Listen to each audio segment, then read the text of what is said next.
is the language of business, now proudly broadcast on over multiple stations in Massachusetts and throughout the United States. I'm Greg Stoller. In this series, we're following each section of the business plan one by one. In our last episode, we discussed marketing plan implementation.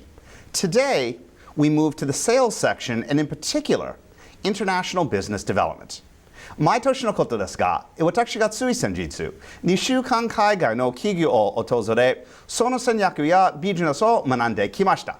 どの企業にも共通していたのは、国際的な顧客ベースを確固たるものとし、一つの国の経済に依存しないということでした。My translation from Japanese? I just spent 2 weeks visiting multiple firms in 4 different countries, studying their corporate strategies and business practices.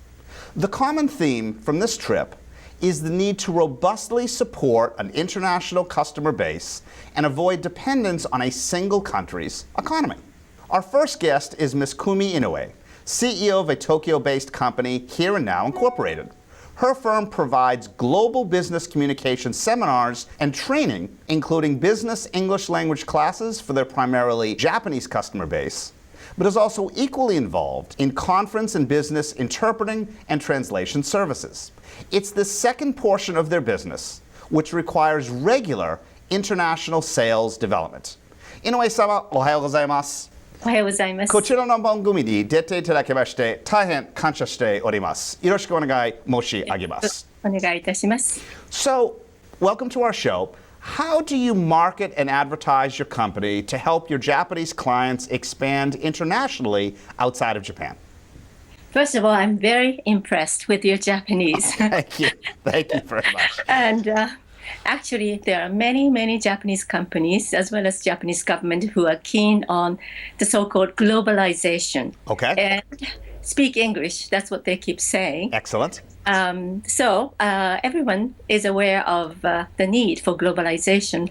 But actually, what is globalization and what it takes to globalize, that is something that not everyone is well aware of. Okay. So before I started my company in 2007, I have been doing much interpreting. So I use my contacts and I communicate to them that I'm there to actually help them do globalize and actually produce the outcome that they want for their businesses. So my marketing and advertisement is actually based on the references and contacts that I have been fortunately receiving and interviewing my clients and customers and defining and redefining what they really want to accomplish, the outcome they want.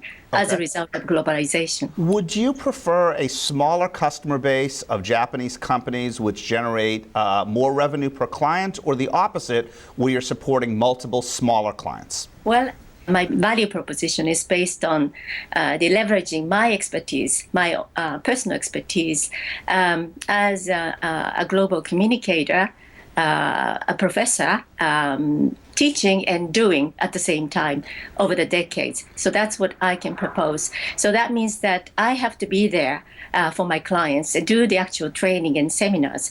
And also I have the extensive networks of people, talented people that I can also leverage. However, each of my clients wants me there. So that means I only can serve a limited number of clientele. You have a very impressive background. Of all of the different skills that you have, what do you think is your best area of expertise?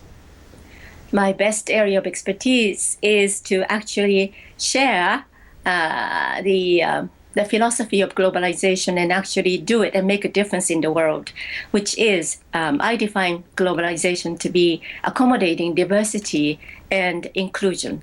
And actually what I mean by that is to cherish the diversity of people. And now Japan, as well as other countries, are rapidly aging. So diversity of population. How do you serve the elderly people better? That's part of my value proposition. And actually, how do we communicate to them? How do we provide them products and services that can better serve the elderly people and people of different ethnic backgrounds and cultural backgrounds? And how do we include them so we can make a better society and make a better world? And that's what I can help them with. That's very interesting. How have you seen, though, Japanese companies seek to expand outside of Japan over the the past few years? And are these changes rooted in technological innovation, as you indicated, diversity, or a different cultural approach? Well, technological innovation. They have been designing new products and new services, but at the same time, it has to be combined with a unique value proposition, which is rooted in Japanese culture. And I believe that has been actually demonstrated on 3/11/2011. Unfortunately, the earthquake. Yep. That's the earthquake. And everyone in the world was impressed with the Japanese resilience and also the spirit of helping each other. So that's the strength of Japanese people. So the companies that have been successful have been able to leverage both their technological innovation and such cultural assets, and have been able to successfully market them so that they can communicate those qualities to the world. You're watching The Language of Business. I'm Greg Stoller. In the studio today, we have Kumi Inoue, who is a Japanese entrepreneur and is the CEO of a company Here and Now Incorporated, and this is an international interview using Skype. Inoue-san, Japan is in the midst of some exciting positive changes from the Prime Minister on down. Do you think that most Japanese people continue to be excited about Prime Minister Abe's changes, or do you think that while the first round of changes were positive, now people are a little bit worried that they won't continue? Well, everyone is excited to see someone at least trying to make a difference. And every day we see a new move and new contacts that he's been making. So at least I think he's taking actions, and that is positively communicated, because Japanese people have often lacked taking proactive actions. So we are still wait and see kind of mode as far as Prime Minister Abe is concerned. Dealing with Japan, as I have for over 25 years, everyone focuses on ningen kankei, or supporting the relationship. Most Westerners don't realize the importance of this, and they focus more on immediate profitability. How do you educate your clientele without offending them? Well, relationship matters. That's what I educate everyone, Japanese and non-Japanese, and I believe that is true all over the world. However, I have to, at the same time, educate the Japanese clients that even though relationship matters and the trust really is everything at the end of the day, the way that business is carried out sometimes involves a lot of legal matters and also the promises and commitments.